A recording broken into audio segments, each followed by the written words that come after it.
मी आपल्याला भारतीय तत्वज्ञानातील आस्तिक दर्शन ज्याला आपण म्हणतो त्यातल्या योग दर्शनाबद्दल आपल्याला सांगणार आहे। आपल्याला पतंजली योग हे नाव आता चांगलंच माहिती आहे। या पतंजली योग सूत्राचा ज्यावेळेला आपण 4 भागामध्ये विचार करू त्यावेळी आपल्या लक्षात येईल की अत्यंत मूलगामी असे विचार योगाबद्दलचे पतंजलीमध्येच आपल्याला मिळतील। पतंजलीच्या या सगळ्या योग दर्शनामागे माझ्या संशोधनाप्रमाणे गौतम बुद्धच आहेत। आपण म्हणाल असं कसं म्हणता ते आपल्याला सांगतो की मी जे कृष्णमूर्ती या भारतीय तत्वज्ञानाला भेटलेलो आहे त्यांच्या विचारांचा अभ्यास केलेला आहे। विपश्यना मला माहिती आहे अनेक ह्याच्यामध्ये निरनिराळे भारतामध्ये क्रियायोग किंवा आणखी अनेक योगाचे जे वेगवेगळे प्रकार आहेत ह्या सगळ्याची श्री गणेशा गौतम बुद्धांनी केलेली। तुम्ही म्हणाल की ती कशी? गौतम बुद्धांच्या जीवनामध्ये असा एक प्रसंग आहे की गौतम बुद्ध ज्ञानप्राप्तीनंतर फिरत असताना एका गावी जातात। तिथं त्यांचा एक बालमित्र स्वास्ती म्हणून असतो। बुद्धांच्या बरोबर त्यांच्यावरचे 15-20 भिक्खूही बरोबर असतात। तो सगळा जथ्था गावामध्ये येतो। गौतम बुद्ध एका झोपडीजवळ जातात आणि त्यांना विचारतात स्वास्ती कुठे आहे? गावकरी सांगतात की तो नदीवर म्हैशी धुण्यासाठी गेलेला आहे। बुद्ध त्या नदीपर्यंत चालत जातात, स्वास्तीला हाक मारतात, बोलवतात। स्वास्ती तो आपल्या झोपडीमध्ये घेऊन येतो। ती झोपडी एवढी लहान असते की तिथं 20 भिक्खू बसू शकत नाही, म्हणून सगळे अंगणामध्ये येतात। त्यावेळी गौतम बुद्ध त्याला जो उपदेश करतात त्यांनी तो इतका भारावला जातो आणि बुद्ध म्हणतात की तू संघाला जॉईन हो, संघामध्ये ये, आणि मग तो संघामध्ये दाखल होतो, तो भिक्खू बनतो। स्वास्ती बरोबर त्याचा मुलगाही दाखल होतो आणि मग बुद्धांचा मुलगा राहुल ज्या वेळेला भिक्खू बनलेला असतो त्यावेळी राहुलची आणि स्वास्तीच्या मुलाची फार चांगली मैत्री होते।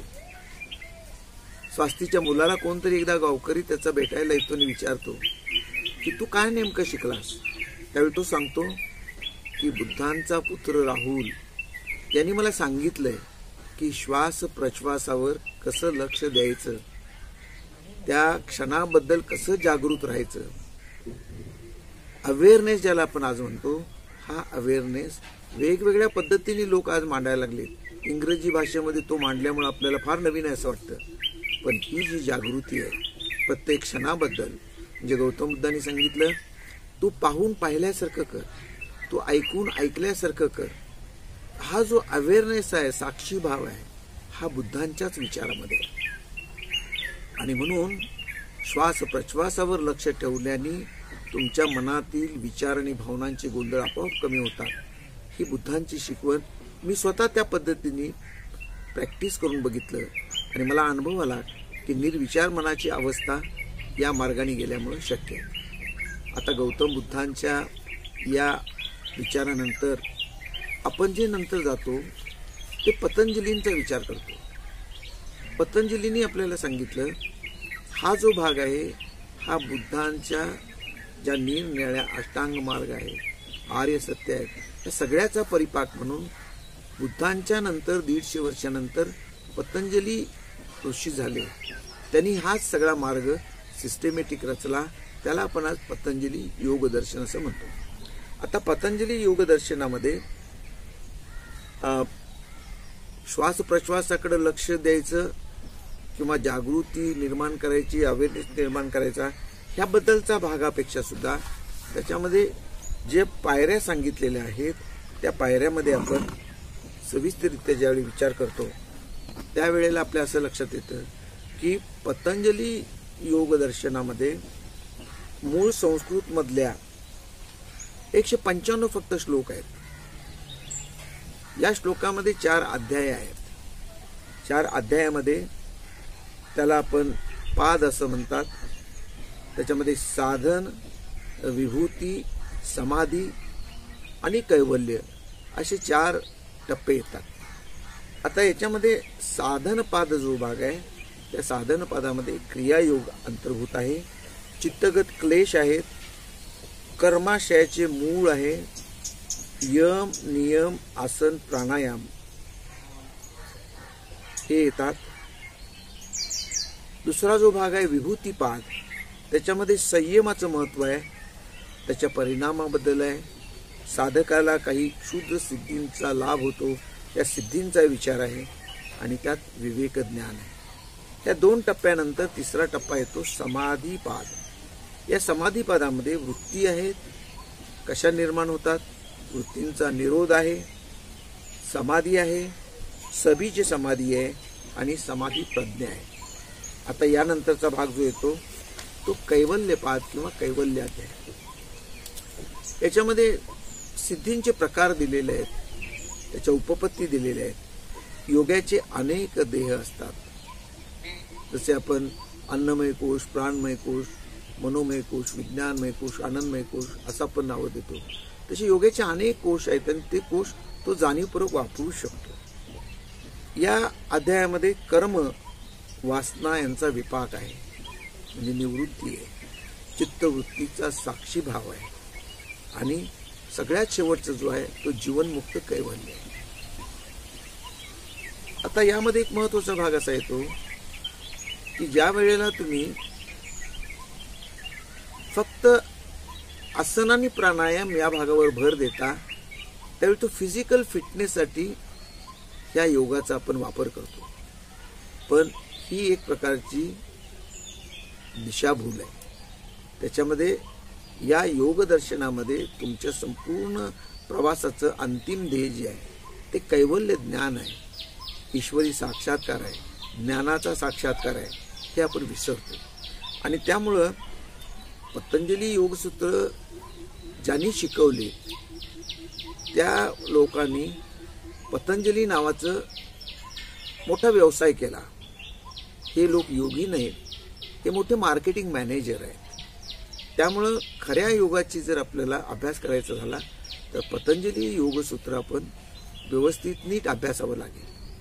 आता एक वेळ काही वेळा प्रश्न येतो की हिंदूंचा महत्त्वाचा जो धर्मग्रंथ आहे भगवद्गीता, ते भगवद्गीता आणि योगदर्शनाचं नेमकं संबंध काय येतो असा प्रश्न विचारला जातो.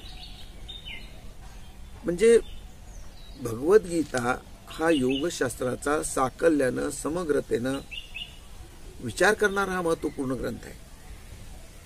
चित्तवृत्तीचा निरोध म्हणजे योग, चित्तवृत्तीचा निरोध म्हणजे योग. आणि त्या अर्थी जर बघितलं तर तो अनेक मार्गाने साधता येतो हे आपल्याला भगवद्गीतेने सांगितलेले आहे. म्हणूनच गीतेमध्ये भगवान श्रीकृष्णांच्या मुखातून ज्ञानयोग, कर्मयोग, ध्यानयोग, भक्तियोग असे मार्ग आपल्याला सांगितलेले आहेत. आणि ह्या सगळ्या मार्गाने जेव्हा चित्तवृत्तीचा निरोध होतो त्यावेळी तुम्हाला समाधीचा लाभ होतो आणि अज्ञानाच्या गाठी निघून जातात. अनासक्त योग आहे, ह्या सगळ्याचा समन्वय भगवद्गीतेमध्ये साधलेला आहे. आता दुसरी एक आपल्याला काही वेळेला शंका विचारली जाते की नेमकं अद्वैत वेदांत आणि योगदर्शनांचं काय नातं आहे. तर अद्वैत वेदांत हा सैद्धांतिक भाग आहे आणि योगदर्शन हा प्रात्यक्षिकाचा भाग आहे. म्हणजे जसं तत्वज्ञान हा सैद्धांतिक भाग आणि धर्म हा प्रात्यक्षिकाचा भाग, किंवा जसं सायन्स हा सैद्धांतिक भाग, टेक्नॉलॉजी हा प्रात्यक्षिकाचा भाग, तसाच संबंध अद्वैत वेदांत आणि योगदर्शन आहे. केवळ अद्वैत वेदांत पाठ करून किंवा त्याच्याबद्दलची सगळी माहिती असून तुम्हाला ज्ञानाचा साक्षात्कार होऊ शकत नाही. त्याला योगाचा अभ्यास तुम्ही केला पाहिजे, चित्तवृत्तीचा निरोध झाला पाहिजे, तर तुम्ही त्या वाटेवर प्रगती करू शकता. म्हणजे तत्वज्ञानिक भाषेमध्ये असं म्हटलं जातं की अद्वैत वेदांताच्या अभ्यासानं परोक्ष शब्द ज्ञान होईल पण आत्मसाक्षात्कार होणार नाही. त्यासाठी योगांगाचे प्रत्यक्ष अनुष्ठान करायला हवे. तिसरा मुद्दा आहे आपला की अनेक वेळेला असं म्हणतात की मानसशास्त्राने सगळं सांगितलेलं आहे, मग योगदर्शनाची गरज काय. मी असं म्हणतो की भारतीय योगदर्शन म्हणजे भारतीय मानसशास्त्र आहे. पाश्चात्य मानसशास्त्राची त्याची तुलनाही होऊ शकत नाही. डॉक्टर सिगमंड फ्रॉइडनी सेकंड वर्ल्ड वॉरमध्ये भयगंडामुळं ग्रासलेल्या अनेक लोकांच्या वर्तनामध्ये येणाऱ्या विकृती शोधल्या. त्यासाठी त्यांनी सायकोअनालिटिकल मेथड शोधून काढली आणि त्या पद्धतीतून त्याच्या असं लक्षात आलं की लोकांच्यातले ताणतणावाचं स्वरूप अंतरंगामध्ये गेल्याशिवाय शोधता येत नाही त्याची कारणं. म्हणून त्यांनी सबकॉन्शियस माइंड, अनकॉन्शियस माइंड ही वापरले. आपल्या भारतीय तत्वज्ञानामध्ये मन हा शब्द तशा वापरलेला नाही. चित्त आहे, चित्तवृत्ती निरोधा असं पतंजली ऋषी म्हणतात. तर फ्रॉइडनी अबोध मनाचा सिद्धांत मांडला, स्वप्नांचं विश्लेषण केलं, मनात दडलेल्या सुप्त विचारांचा मागोवा घेतला, त्याच्यामागं मानवी वर्तनामागं सुप्त अशी दडलेली कामशक्ती असते, ज्याला वासना आपण म्हणतो, ज्याला तो लिबिडो म्हणतो, त्या लिबिडोचा प्रभाव प्रत्येक माणसावर असतो ही महत्वाची प्रेरणा आहे असं सिगमंड फ्रॉइडना वाटलं. मुळातच असं आहे की सिगमंड फ्रॉइड मानवी अंतरंगामध्ये शिरले, तळघरामध्ये शिरले. तळघरामध्ये त्यांना काय दिसलं की काही रांजणावर वासनेचे साप आहेत, काम वासनेचे साप आहेत, लिबिडो इन्स्टिंक्टचे साप आहेत. परंतु त्या सापाच्या त्या वासनेच्या मागं त्या रांजणामध्ये काय नेमकं धन लपवून ठेवलेलं आहे निसर्गाने, ह्याचा अभ्यास फ्रॉइडना नव्हता. त्यामुळे फ्रॉइडनी जे स्टडी केले ते मनोरुग्ण लोकांचा अभ्यास केला, त्यांनी योग्यांचा अभ्यास केलेला नाही. आणि म्हणून भारतीय मानसशास्त्र किंवा योग तिथून सुरू होतो जिथून पाश्चात्य मानसशास्त्राचा एंड होतो. हे खूप सखोल आहे भारतीय योगदर्शन. आणि त्यामुळे योगदर्शनामध्ये चित्ताचा सर्वांगीण अभ्यास आपण करतो आणि समाधी किंवा पराचैतन्याची अनुभूती आपण घेत असतो. सर्व संशय मिटतात आणि आनंदाची अनुभूती घेता येते. जिवंतपणी याची देहा याची डोळा, जीवनमुक्ती म्हणजे काय हे उगी अनुभवतो. योगाचे अंतिम ध्येय होय. धन्यवाद. पुढच्या भागामध्ये आपण पतंजलीचं आणखी पुढचा भाग आपण अभ्यासू.